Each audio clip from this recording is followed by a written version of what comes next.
La date du 4 juillet est un jour extrêmement important pour les Rwandais. C'est un événement qui est à la fois une commémoration et une célébration. Une commémoration parce que ce jour marque la fin du génocide perpétré contre les Tutsis. Une célébration parce que ce jour honore la libération du Rwanda après plusieurs décennies d'oppression.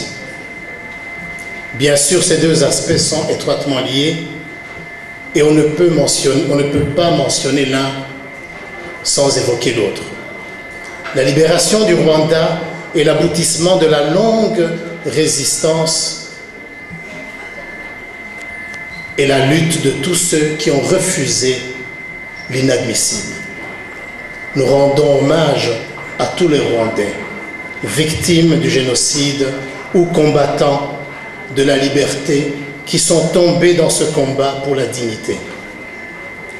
Dans cette lutte, les héros de 1994 venaient de tous les horizons.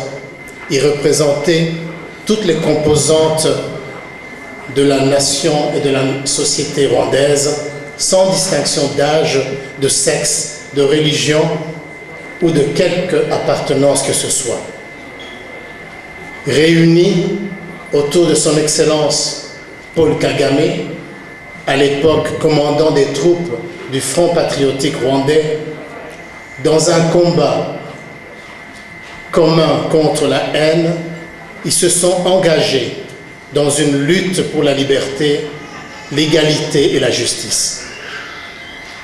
Sans aucun appui de la communauté internationale, animés par la seule noblesse de leur cause, les libérateurs du Rwanda se sont battus avec détermination et abnégation contre les forces génocidaires jusqu'à la victoire.